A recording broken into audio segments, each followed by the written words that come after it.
안녕하십니까. 소록도에서 온 오동찬입니다. 오늘 제목이 기적인데, 어, 저는 우리 한센인들에게 기적을 행한 게 하나도 없습니다. 왜? 제 가족이니까요. 여러분도 집에 가면 가족이 있죠? 가족에게 뭘 했다고 이게 기적입니까? 아니잖아요. 그냥 내 식구니까 힘들 때 도와주고 즐거울 때 기쁨 같이 나누고 또 외로울 때 옆에 있어주는 게 가족이잖아요. 그래서 저는 우리 한센인들에게 해준 게 없고 그냥 가족같이 지낼 뿐입니다. 저랑 같이 지내고 계신 할머니, 할아버지들이 가끔 할머니가 오세요. 그러면서 웁니다. 오 선생, 왜요? 나 어제 눈썹 하나 빠졌어. 눈썹 하나 빠졌다고 엉엉엉 웁니다. 혹시 여러분 중에 눈썹 하나 빠졌다고 우신 분 있습니까? 없으시죠? 근데 우리 할머니들은 웁니다. 왜? 눈썹이 빠짐으로써 더 미워지니까. 제가 마을 가면 우리 할아버지들이 그래요. 저한테. 오 선생, 예? 나 좀 고통 좀 느껴봤으면. 아니, 그게 무슨 소리입니까? 고통을 못 느끼기 때문에 뜨거운 것을 손으로 잡고 옮겨도 통증을 못 느끼니까. 또 여기 치료해줘도 밭에서 막 이렇게 일을 하십니다. 피고름이 나요. 아프잖아요. 우리는 아프기 때문에 안 하잖아요. 근데 이분들은 그 고통을 모르시기 때문에 계속 합니다. 그래서 썩어 들어가서 손가락, 발가락을 자릅니다. 저는 처음에 그 말이 뭔 말인지 몰랐었어요. 근데 제가 소록도에 3년째 되는 해 제가 몸에서 열이 나고 피부 발적이 있었습니다. 굉장히 두려웠습니다. 혹시 이병? 그리고 잠이 들었어요. 아침에 일어나서 제일 먼저 한 게 뭐냐? 바늘로 제 손등을 찔렀습니다. 아팠겠습니까? 안 아팠겠습니까? 너무 아팠어요. 그래서 바로 무릎 꿇고 하나님께 감사했습니다. 왜? 고통 주셔서 감사합니다. 말씀에 보면 고통이 내게 유익이라는 말씀이 있지 않습니까? 우리 환자분들이 그래요. 나 고통 느껴보면 좋겠다고. 왜? 팔, 다리가 통증이 왔을 때 이 고통을 느끼면 조심해야 되는데 이 한센병 때문에 한센병에 걸리게 되면 말초신경이 다 죽어버립니다. 그래서 감각이 없다 보니까 과거에는 소록도에 쥐가 많았어요. 쥐가 팔, 다리를 물어도 감각이 없기 때문에 그대로 사십니다. 예를 들어서 여러분 손과 발을 이제 나이 드신 분들은 과거에 쥐가 많지 않았습니까? 집에 쥐가 팔다리 물면 어떻겠습니까? 그 다음날 쥐를 잡겠죠. 근데 우리 한센인들은 이 한센병 때문에 말초신경이 다 죽어서 감각을 모르기 때문에 쥐를 잡을 수가 없습니다. 제가 고구마를 참 좋아합니다. 뜨거운 고구마를 쪄가지고 바로 손으로 줍니다. 너무 뜨겁기 때문에 우리는 집게로 잡지 않습니까? 이분들은 감각이 없기 때문에 그냥 집어요. 그래서 왜 하나님께서 고통이 내게 유익이라는 그 말씀을 주셨을까? 그 3년째 되는 날 정말 우리 소록도에 계신 한센 할머니 할아버지를 보고 정말 주님께 감사했습니다. 고통 주신 거에 대해서 너무 감사했기 때문에 그렇습니다. 그래서 우리 할머니 할아버지들이 내게 고통 좀 줬으면 좋겠다. 내가 고통을 당했으면 좋겠다. 이 말을 그때 깨달았습니다. 물론 한센병에 걸리게 되면 눈썹이 다 빠져버립니다. 참고로 전 눈썹 뽑는 사람 정말 싫어합니다. 한센병의 특징이 눈썹이 빠지기 때문에 외부인들이 한센병 걸리면 바로 압니다. 그래서 과거에 눈썹이 없는 환자들 여기 뒷머리 뜯어서 이식 수술도 해줍니다. 근데 머리카락은 금방금방 자라잖아요. 가위로 자르다가 여기도 잘라버린 경우도 있습니다. 또 여러분은 콧구멍이 2개죠. 저랑 지내는 우리 한센인들은 콧구멍이 없습니다. 아예 콧등도 없고 코가 뿡 뚫린 경우도 있습니다. 그리고 여러분 예뻐지려고 성형수술하죠. 우리 한센인들은 얼굴이 틀어집니다. 그리고 아랫입술이 이렇게 처져버립니다. 자, 이런 육체적인 고통은 우리 한센 가족들이 충분히 참고 견딥니다. 왜? 천국 가신다는 소망 때문에요. 제가 가끔 우리 한센인들 데리고 손이 없으니까 손이 많이 가는 음식 먹기를 좋아하세요. 짜장면도 좋아하시고. 그래서 모시고 나가서 짜장면 먹으면 저는 정상인이라고 좋게 줍니다. 근데 우리 한센이는 탁 당겨서 줍니다. 여러분 이발하려고 미장원 그 이발소 마음대로 가시죠? 한센이들은 못 가요. 과거에는 안 받았습니다. 참고로 저는 의사입니다. 2007년에 의사가 저밖에 없었습니다. 소록도에. 물론 공중보건의가 있지만 공중보건의들은 1년 있다 가버립니다. 그럼 공보의 로테이션 기간 1개월은 제가 산부인과 빼고 전과를 다 봅니다. 참고로 저는 치과 의사입니다. 치과 아파트에 구강암면외까지 얼굴 기형 있는 거 수술을 합니다. 그래서 우리 환자들 다른 질환이 있어가지고 외부 병원으로 모시고 갑니다. 진료 안 해줍니다. 왜 그런 줄 아십니까? 한센인이라고. 한센인이란 이유 하나 때문에 이렇게 차별과 편견 속에 수십 년을 살아오셨습니다. 예전에 나이 드신 어르신분들은 어깨에 불주사라고 맞으셨죠? 그리고 여러분들은 태어난 지 1개월 안에 BCG 결핵예방 접종을 맞습니다. 그 주사 한 번만 맞게 되면 학술적으로는 30 내지 80% 예방 효과가 있다 그러는데 우리나라 같이 보건 예방 사업이 잘 된 나라, 특히 경제적으로 성장한 나라는 그 주사를 한 번만 맞아도 한센병이 99.9% 걸리지 않습니다. 저도 19년 동안 수술하고 이분들하고 밥 먹고 살아도 건강하잖아요. 올해 소록도 병원이 97년입니다. 저희 직원들 중에 한센병에 걸린 직원들 한 명도 없습니다. 그리고 우리나라는 1950년대 한센 치료약이 들어왔고 80년대에 이제 이렇게 상용화되면서 치료가 다 된 나라입니다. 그리고 소록도 병원뿐만 아니라 전국 정착지가 90여 곳이 있는데요. 약 13,000여 분이 계시는데 다 치유가 됐습니다. 다만 조기 치유가 안 돼서 장애가 있을 뿐입니다. 물론 한센병에 걸려서 조기 치료하면 저같이 아무런 장애가 없습니다. 자, 저는 육체적으로 건강합니다. 그러나 우리 한센인들의 신앙과 마음을 제가 따라갈 수가 없습니다. 왜? 이분들은 오직 천국만 바라보고 사시기 때문에요. 제가 95년에 소록도에 간다니까 어머니께서 너 미쳤냐? 내 눈에 흙이 들어가면 가라. 죽으면 가라 이거예요. 그러나 이제 제가 본과 2학년 때 어머니께서 말기암에 걸리셨습니다. 수술도 잘 안 된다고 그러셨는데 물론 여러분이 웃으실지 모르겠지만 제가 고등학교 때 영어책에 슈바이처 단원이 나와서 의대에는 슈바이처가 있었고 한의사 중에는 허준 할아버지가 있었기 때문에 나는 치과 의사 중에 슈바이처가 돼야 되겠다라고 그렇게 기도했습니다. 오늘 기차 타고 오면서 어떤 분이 써놓은 글이 있는데 하나님께서 기도 응답을 100% 예 하고 들어주는 기도가 있답니다. 그건 뭐냐? 하나님 일을 하겠다고 기도한다면 하나님은 100% 들어주신답니다. 그래서 제가 그걸 보면서 그래서 하나님께서 부족한 이 죄인의 기도를 들어주셨구나. 이제 깨달았습니다. 어머니께서 수술 잘 되고 만약에 5년만 산다면 제가 죽을 때까지 하나님 일하고 죽겠습니다라고 기도를 드렸습니다. 하나님께서 그 다음날 바로 들어주신 거예요. 그래서 저는 다만 하나님께 기도를 드렸고 하나님께서 저의 기도를 응답해 주셨기 때문에 단 그 말씀에 순종할 뿐입니다. 저는 결코 큰일 하고 있는 게 아닙니다. 왜? 예를 들어서 여러분이 가족들하고 19년 사는 게 대단합니까? 아니잖아요. 또 어떤 병원 의사가 개원을 해가지고 19년 동안 환자를 보는데 그게 대단합니까? 아니잖아요.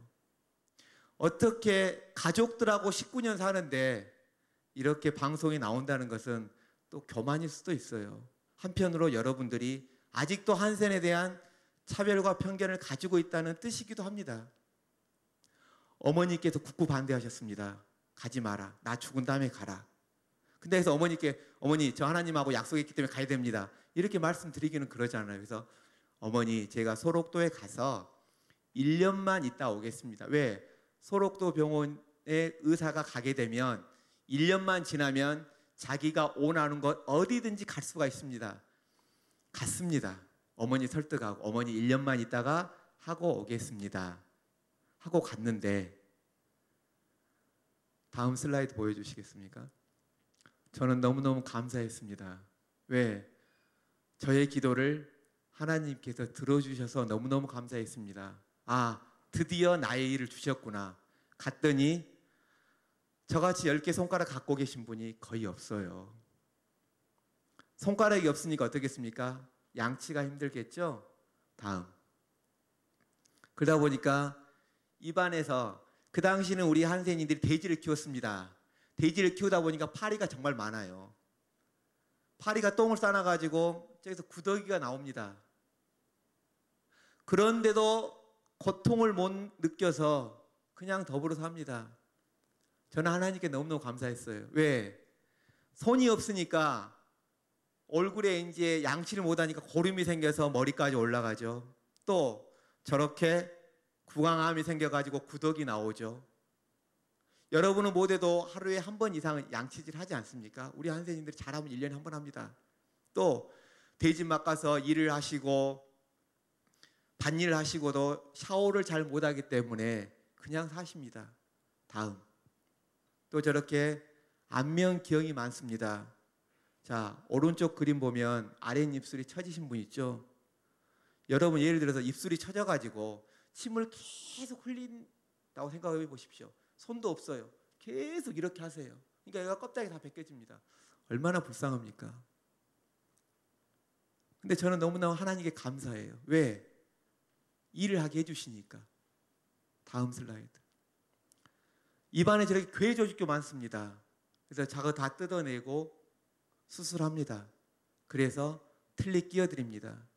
저분이 진주에 사신 분인데 일반 병원 갔더니 입안에 괴 조직이 자라났다고 진료 안 해주고 대학병원 갔더니 나 한센인이라고 진료 안 해줍니다. 그래서 소록도로 왔어요.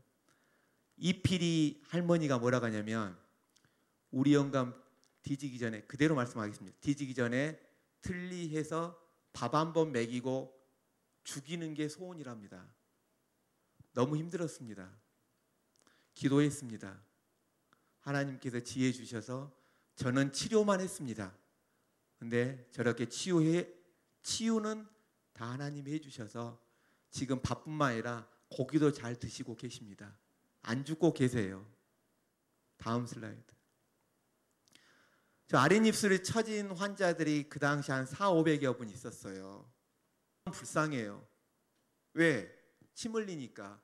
또 밥을 떠서 먹어도 밥이 대부분 흘려버리니까 정말 우리는 손가락 10개 있는 거 감사하며 살아야 됩니다. 그래서 문헌을 찾아봤더니 책이 없어요. 저 올리는 수술한 케이스가 없습니다.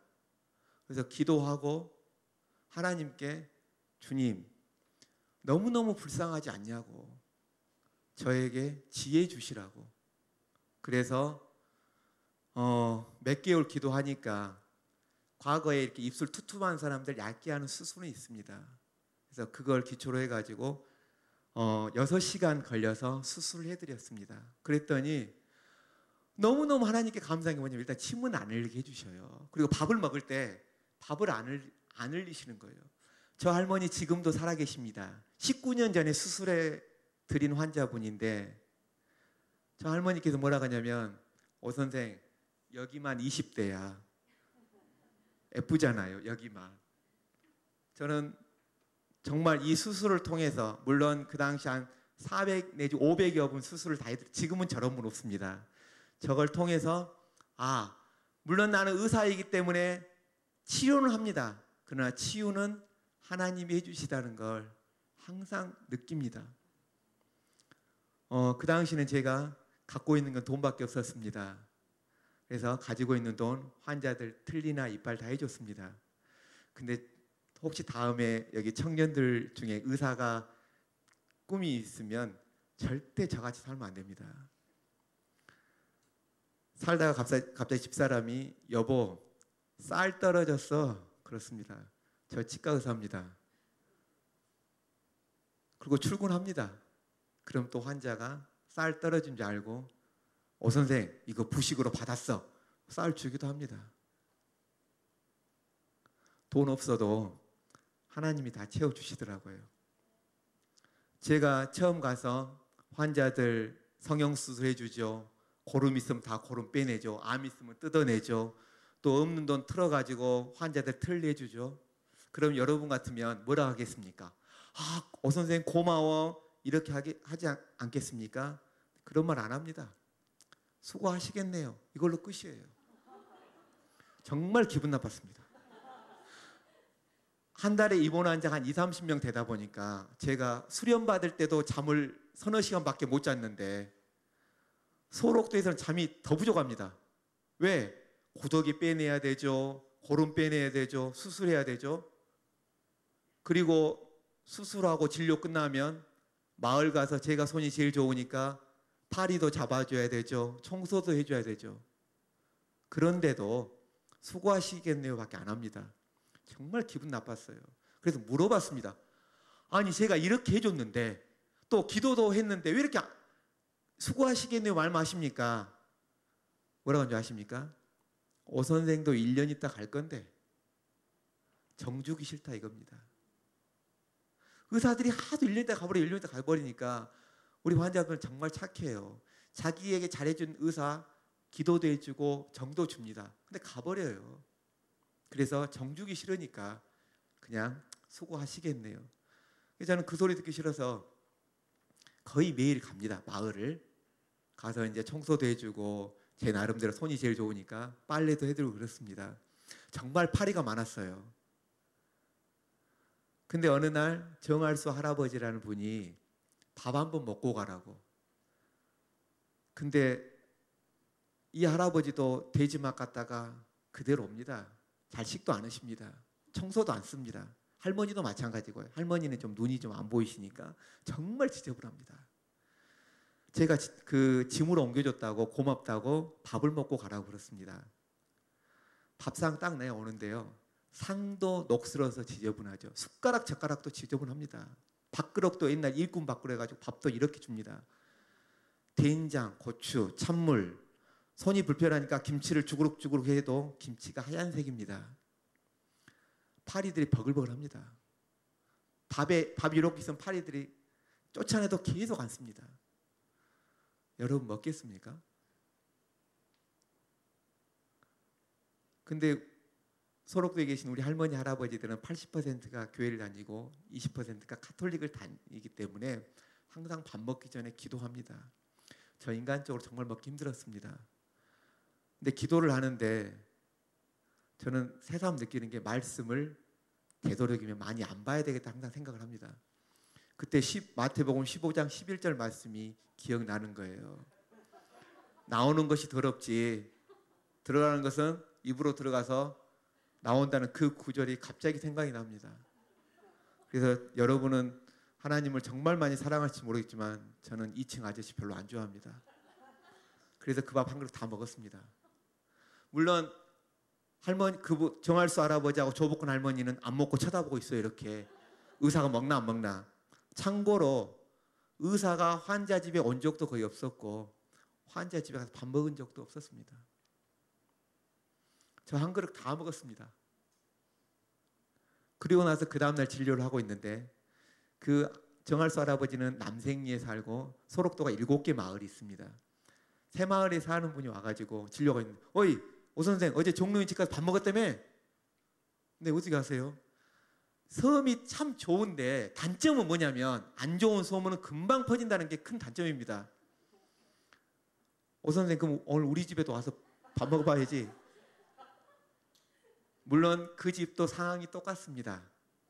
그래서 우리가 죄를 한 번 짓기가 어렵지 계속 죄 지면 이게 습관되잖아요. 그래서 그날 가서 또 새마을 가서 먹었습니다. 그랬더니 우리 한센인들이 저에게 오 선생 수고했어 안 하고 고마워, 감사해 그런 말 하시더라고요. 제가 총각 때는 저를 가족으로 대해주시고 이제 어느덧 큰아이가 중3이 되다 보니까 이제는 아들로 대해주십니다. 어머니께서 1년이 지나도 이놈의 아들이 안 나오니까 오셨어요. 그리고 우리 한센이들 딱 보고 저희가 하신 말씀이 동찬아 미안하다. 너 못 가게 해서 정말 미안하다. 혹시 엄마가 없더라도 엄마 대하듯이 해주라. 그 말씀하시고 2개월 만에 돌아가셨습니다. 그래서 저는 우리 한센이들은 저를 가족으로 생각하실지 모르겠지만 저는 큰 불효자식입니다. 그래도 어머니께서 그렇게 말씀하셨기 때문에 또 하나님과의 약속을 지켜야 되기 때문에 저는 우리 한센이들을 제 가족까지 생각합니다. 그래서 지금은 수술 다 해놨기 때문에 지금 크게 할 일이 없어서 이렇게 놉니다. 저 고구마 먹은 할머니가 아줌마라 부릅니다. 저는 손가락이 딱 이거 3개밖에 없어요. 10개 손가락에서 딱 3개밖에 없는데 이 3개도 이렇게 붙어 있어요. 제가 고구마를 정말 좋아합니다. 늦가을에 고구마를 캤어요. 그래서 저 고구마 좋아하니까 고구마 갖다 주시오라고 이야기했어요. 저는 그냥 그 맹고구마 갖다 줄 줄 알았더니 새벽 4시에 일어나서 새벽 기도를 가십니다. 우리 환자분들은 새벽 기도 갔다 와서 5시부터 저 손가락 3개로 고구마 잘라가지고 저렇게 고구마 튀김 가져옵니다. 가족이니까 가능하지 않겠습니까? 우리나라는 WHO에서 한센 사업이 다 종결된 나라라고 인식을 발표를 했습니다. 그래서 10여 년 전부터 1년에 한 번씩 지금 해외 진료를 가고 있거든요. 중국에는 약 한센이 한 1,000만 명 정도 되고요. 인도도 한 2천만 명 정도 됩니다. 동남아, 아프리카에 많고 브라질도 약 인구의 10%가 나환자입니다. 근데 다른 질환은 다 이렇게 사람이 아프면 마음 아파하는데 우리나라뿐만 아니라 외국도 한센인들은 산속에 숨어 있거나 옆에 지나가면 돌멩이 던져버리거나 그렇게 삽니다. 그래서 우리나라 한센 사업이 다 끝났고 일정 부분 소록도에 계신 분들 돌아가실 때까지 지켜드리고 그게 끝나면 또 하나님께서 너 또 해외로 가라. 물론 지금 1년에 한두 번씩 가고 있지만은 또 가서 살아라 하면은 또 순종해야 되지 않을까 싶습니다. 우리가 그거 있잖아요. 외모로 판단하지 마라. 우리는 믿는 성도니까 정말 우리 한센이뿐만 아니라 자기랑 조금 다르다고 해서 차별과 편견하지 말고 정말 하나님께서 그러셨잖아요. 2번째 계명. 내 이웃을 내 몸같이 사랑하라. 편견 갖지 말고 이렇게 사랑하면 정말 우리 한센이뿐만 아니라 장애를 가지고 계신 분들이 행복하게 한평생을 살지 않을까 싶습니다. 부족한 강의 들어주셔서 감사합니다. 이걸로 마치겠습니다.